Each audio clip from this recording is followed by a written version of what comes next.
कि एक बार फिर से इस मामले में सुनवाई टल गई है। 29 जनवरी से अब इस मामले की सुनवाई शुरू होनी थी, जो हाल फिलहाल टल गई। अयोध्या विवाद पर एक बार फिर सुनवाई टल गई है। 5 जजों की बेंच में जस्टिस एस.ए. बोबड़े की गैर मौजूदगी वजह बताई जा रही है। इस मामले की सुनवाई 29 जनवरी से शुरू होने वाली थी। हालांकि अभी तक नई तारीख के बारे में कोई जानकारी नहीं दी गई है। जस्टिस एस.ए. बोबड़े को कुछ दिन पहले ही इस बेंच में शामिल किया गया था। 5 जजों की इस बेंच में chief justice Ranjan Gogoi, justice एस.ए. Bobde, justice Ashok Bhushan, justice D.Y.. Chandrachud और जस्टिस अब्दुल नजीर। 4 जनवरी को सुप्रीम कोर्ट ने अयोध्या मामले की सुनवाई के लिए बेंच बनाने का निर्णय लिया था और 10 जनवरी तक 5 जजों की बेंच का गठन किया गया था। लेकिन जस्टिस यूयू ललित के बेंच से अलग होने के बाद इस मामले की सुनवाई टाल दी गई थी। राम मंदिर को लेकर साधु संतों में गुस्सा लगातार बढ़ रहा है। आज से प्रयागराज में परम संसद का आयोजन किया गया है। प्रयागराज में आज से परम धर्म संसद का आयोजन किया गया है। शंकराचार्य स्वामी स्वरूपानंद सरस्वती की अगुवाई में परम धर्म संसद सुबह 10 बजे से शुरू होगी। इसमें राम मंदिर निर्माण पर चर्चा होगी। साथ ही साधु संत राम मंदिर बनाने के लिए अयोध्या कूच का ऐलान कर सकते हैं। 3 दिन चलने वाली परम धर्म संसद गंगा सेवा के अभियानम शिविर में आयोजित की गई है। सुप्रीम कोर्ट में सुनवाई टलने के बाद साधु संतों में गुस्सा है। विश्व हिंदू परिषद की भी 31 जनवरी को धर्म संसद होने वाली है, जिसमें सभी अखाड़ों के प्रतिनिधियों के अलावा देश के अलग अलग हिस्सों से संत शामिल होंगे। राम मंदिर पर योगी आदित्यनाथ के 24 घंटे वाले दावे पर अखिलेश यादव ने उन्हें जवाब दिया है। अखिलेश यादव ने कहा, आवारा पशुओं से उनकी फसल बचाने के लिए राज्य की जनता ने सीएम को 90 दिन का वक्त दिया है। योगी पहले किसानों की समस्या का समाधान करें। उत्तर प्रदेश की जनता ने 90 दिन और दे दिए आपको। सांडों से खेत बचा लो। अरे कम से कम सांडों से तो फसल बचा लो। 24 घंटे तो दूसरी बात है, वो तो सुप्रीम कोर्ट देख रहा है। अखिलेश ने कहा, 26 जनवरी को दिए गए ऐसे बयान से उस व्यक्ति की सोच का पता चलता है। मैं ये कहता हूँ, संविधान का 26 जनवरी अभी मनाई है और अगर 26 जनवरी को किसी मुख्यमंत्री की ये भाषा हो तो समझ लो मुख्यमंत्री कैसे हैं। योगी आदित्यनाथ ने शनिवार को कहा था कि राम मंदिर पर सुप्रीम कोर्ट जल्द कोई फैसला ले। जल्द फैसला नहीं दे सकते तो हमें मामला सौंप दे। योगी ने दावा किया कि वो 24 घंटे के अंदर अयोध्या विवाद को सुलझा लेंगे। अखिलेश यादव ने जी न्यूज के साथ खास बातचीत में कहा कि एसपी और बीएसपी में सीटों का बंटवारा हो चुका है। कांग्रेस के साथ गठबंधन से इनकार किया। यूपी में कांग्रेस के साथ गठबंधन की संभावना को अखिलेश यादव ने खारिज कर दिया है। अखिलेश यादव ने जी न्यूज के साथ खास बातचीत में कहा कि बीएसपी के साथ गठबंधन और सीटों का बंटवारा हो गया है। कांग्रेस को इस गठबंधन का समर्थन करना चाहिए। अखिलेश ने प्रियंका वाड्रा को कांग्रेस महासचिव बनाने पर कहा कि मैं चाहता हूं कि ज्यादा से ज्यादा युवा पीढ़ी राजनीति में आए। एसपी और बीएसपी यूपी में 38 सीटों पर चुनाव लड़ेंगे, जबकि अमेठी और रायबरेली की सीटें कांग्रेस के लिए छोड़ दी गई हैं। जिस तरह से राहुल गांधी कह रहे हैं कि अब सपा बसपा से वो बातचीत करेंगे, क्या कुछ उम्मीद बची है अभी भी गठबंधन की? सपा बसपा का गठबंधन हो चुका है। सीटें कितनी किसको लड़नी है वो भी तय हो चुकी हैं। कांग्रेस के बिना ही चलते रहेंगे? फिलहाल उत्तर प्रदेश में जो आपको दिखाई दे रहा है वैसे ही चलते रहेंगे। इधर असदुद्दीन ओवैसी ने ट्रिपल तलाक का रोना एक बार फिर रोया। इस मुद्दे समेत उन्होंने कई मुद्दों पर बीजेपी और कांग्रेस पर निशाना साधा।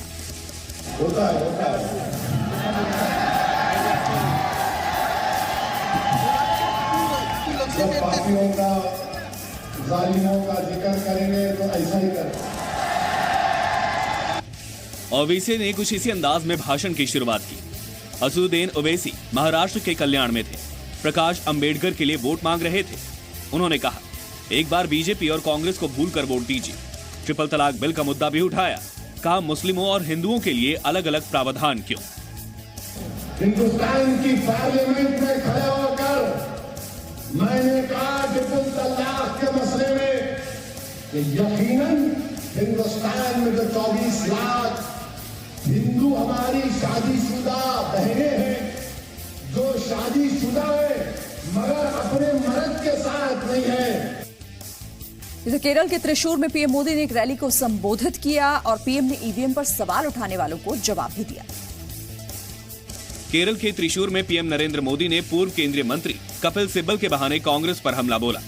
पीएम मोदी ने कहा कि कांग्रेस को लोकतंत्र की किसी संस्था पर भरोसा नहीं है और विपक्ष का काम अब सिर्फ मोदी विरोध तक सीमित रह गया है।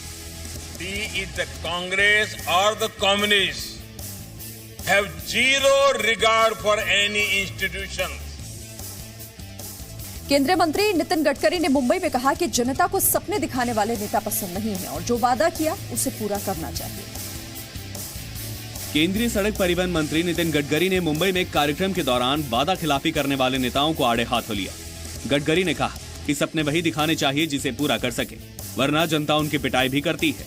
उन्होंने कहा कि मैं जो बोलता हूं वो 100% डंके की चोट पर पूरा करता हूं। कि सपने दिखाने वाले लोग, नेता लोगों को अच्छे लगते हैं, पर दिखाए हुए सपने अगर पूरे नहीं किए तो जनता उनकी पिटाई भी करती है। इसलिए सपने वही दिखाओ जो पूरे हो सकते हैं। और मैं सपने दिखाने वाले में से नहीं हूँ। मुझे कोई पत्रकार नहीं पूछ सकता। मैं जो बोलता हूँ वो 100% डंके के चोट पर पूरा होता है। इसी कार्यक्रम में अभिनेत्री ईशा कोप्पिकर बीजेपी में शामिल हुई। साल 2013 के मुजफ्फरनगर दंगों से जुड़े 18 केस योगी सरकार वापस लेगी। यूपी के कानून विभाग ने मुजफ्फरनगर के जिलाधिकारी को आदेश दिया है कि वो इस मामले में अदालत का रुख करें। उत्तर प्रदेश कानून विभाग के विशेष सचिव जे सिंह ने मुजफ्फरनगर जिला मजिस्ट्रेट राजीव शर्मा को मामले वापस लेने के निर्देश दिए हैं। जिले के अधिकारियों ने अनुमति के लिए अदालत का रुख करने की तैयारी शुरू कर दी है। समाजवादी पार्टी ने सरकार की नीयत पर सवाल उठाए हैं।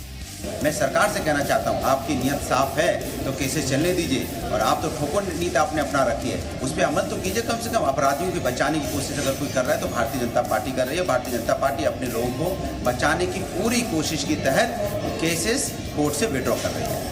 योगी सरकार ने साल 2013 के मुजफ्फरनगर दंगों के मामले में दर्ज 125 मामलों की जानकारियां मांगी थी। जिन मामलों को वापस लेने के लिए कहा गया है उनमें बीजेपी नेताओं के नाम नहीं है। मुजफ्फरनगर और आसपास के इलाकों में अगस्त और सितंबर 2013 में सांप्रदायिक झड़पों में 60 लोगों की मौत हो गई थी और 40,000 से अधिक लोग विस्थापित हुए थे। केंद्रीय मंत्री जितेंद्र सिंह का कहना है कि कश्मीर से जुड़े कुछ नेता युवाओं को मरने के लिए उकसाते हैं। अशोक चक्र विजेता नजीर अहमद वानी की भी तारीफ की। केंद्रीय मंत्री जितेंद्र सिंह ने दावा किया कि कश्मीर से जुड़ी राजनीति करने वाले कुछ नेता और उनकी पार्टियां घाटी में युवाओं को आतंकवाद के रास्ते पर धकेलने और मर मिटने के लिए उकसाते हैं। अशोक चक्र से सम्मानित लांस नायक नजीर अहमद वानी की प्रशंसा करते हुए जितेंद्र सिंह ने कहा कि युवाओं को वानी को अपना रोल मॉडल बनाना चाहिए। वानी आतंकवाद का रास्ता छोड़कर सैनिक बने थे। एक ऐसा व्यक्ति जो एक समय आतंकवादी हुआ, उसका हृदय परिवर्तन हुआ और उसने ये संकल्प किया कि यदि मुझे मरना ही होगा तो मैं मिलिटेंट के तौर पर नहीं मरूंगा, मैं मिलिट्री के तौर पर मरूंगा। और मरते मरते भी न केवल उसने कुछ और आतंकवादियों को ढेर किया बल्कि अपने जख्मी साथियों को भी सुरक्षित स्थान पर पहुंचाया। एएमयू में तिरंगा यात्रा को लेकर सियासत तेज हो गई है। यूपी के मंत्री रघुराज सिंह ने एएमयू को चेतावनी दी है। एएमयू में तिरंगा यात्रा को लेकर यूपी के मंत्री रघुराज सिंह ने चेतावनी दी है कि अगर छात्रों के खिलाफ कार्रवाई की गई तो वीसी नहीं रहेंगे। रघुराज ने कहा कि हिंदुस्तान में तिरंगा यात्रा नहीं निकलेगी तो क्या पाकिस्तान में या बांग्लादेश में निकलेगी? क्या एएमयू देश से बाहर है? तिरंगा यात्रा ऐसे ही निकलेगी और हमेशा निकलती रहेगी। हिंदुस्तान में तिरंगा यात्रा नहीं निकलेगी तो क्या पाकिस्तान में निकलेगी या बांग्लादेश में निकलेगी? इसलिए मैं कहना चाहता हूं बीसी समझ लें, नहीं तो ये ठीक नहीं होगा। तिरंगा यात्रा हमेशा निकलेगी। इधर पाकिस्तान का एक प्रतिनिधिमंडल चिनाब नदी बेसिन का निरीक्षण करने के लिए भारत आया है। 28 जनवरी से 31 जनवरी तक बेसिन का मुआयना किया जाएगा। प्रतिनिधिमंडल में पाकिस्तान के सिंधु आयुक्त सैयद मोहम्मद मेहर अली शाह और उनके 2 सलाहकार शामिल हैं। सिंधु जल संधि के तहत दोनों देशों के आयुक्तों को 5 साल के अंतर पर सिंधु बेसिन और वहां के काम की जांच जरूरी है।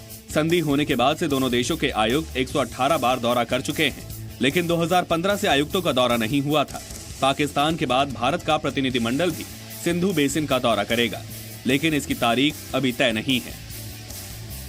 बात अब मध्य प्रदेश के पथरिया की, जहां से बीएसपी विधायक रामाबाई सिंह ने एक कार्यक्रम में हंसते हंसते चोरी का गुनाह कबूल कर लिया। महिला समाज सेवी संगठन के कार्यक्रम में बीएसपी विधायक रामबाई सिंह को मुख्य अतिथि के तौर पर बुलाया गया था। वहां मौजूद लोगों को रामबाई सिंह ने बताया कि कैसे वो मंदिरों में चोरी करती थी। हालांकि उन्होंने तर्क दिया कि गरीबों की मदद करने के लिए वो ऐसा करती थी।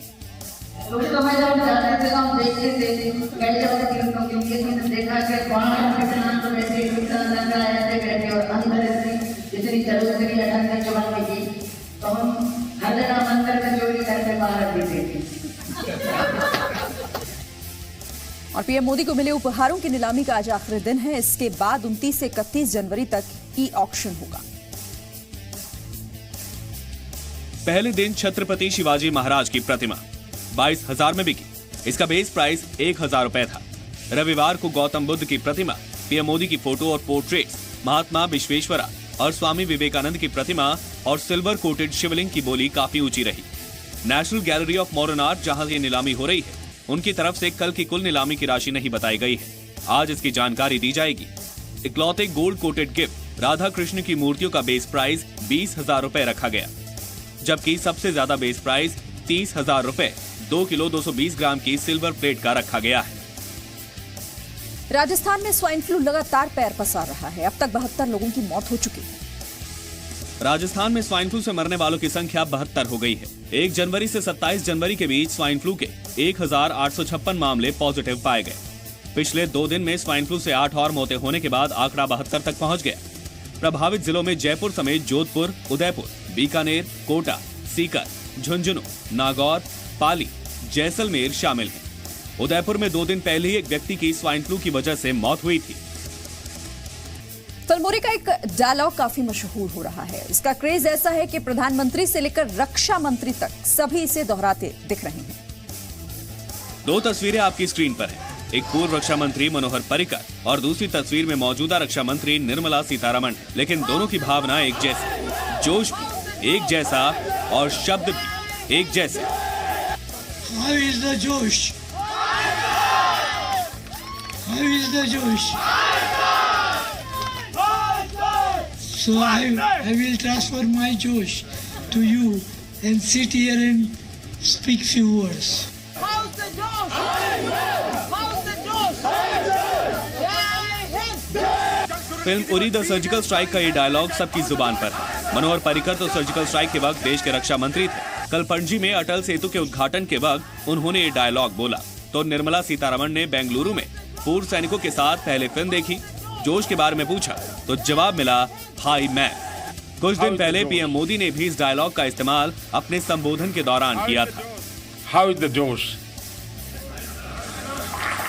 हाउ इज द जोश?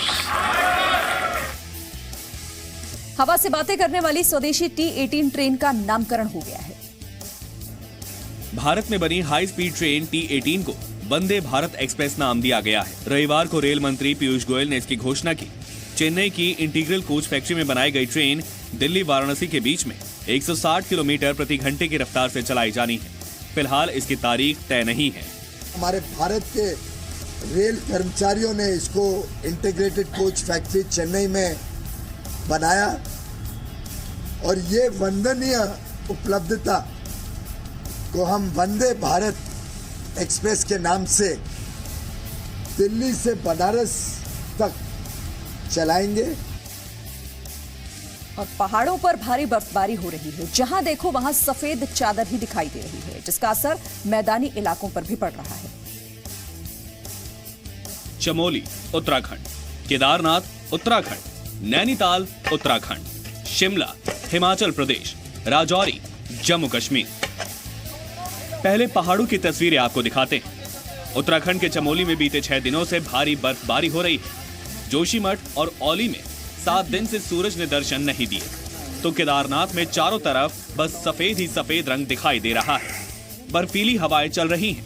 बिजली और पानी की सप्लाई भी बाधित हो गई है। वहां पारा -15 डिग्री सेल्सियस तक जा गिरा है।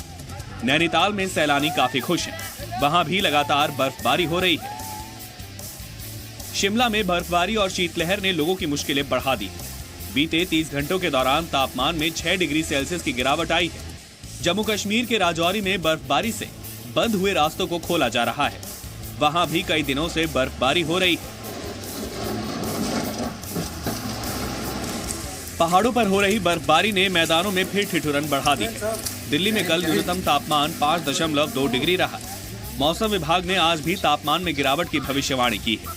मौसम विभाग के मुताबिक आज ठंडी हवाएं चलेंगी। आज न्यूनतम तापमान 4 डिग्री सेल्सियस रह सकता है। किसी भी क्षेत्र में कामयाब होने के लिए सबसे जरूरी है बेहतर ट्रेनिंग, खासतौर पर जब आप मीडिया जैसे संवेदनशील क्षेत्र में कदम रखने की तैयारी में हैं। इसी बात को ध्यान में रखते हुए जी मीडिया और जी इंस्टीट्यूट ऑफ मीडिया आर्ट्स ने देश भर के बच्चों के लिए एप्टीट्यूड टेस्ट आयोजित किया।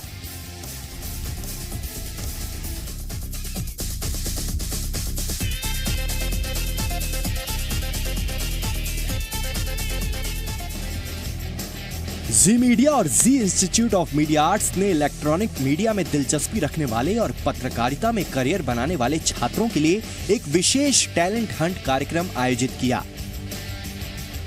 जी एप्टीट्यूड टेस्ट के तहत रविवार को देश भर के 15 अलग अलग शहरों में एंट्रेंस एग्जाम में बच्चों ने बढ़ चढ़कर हिस्सा लिया।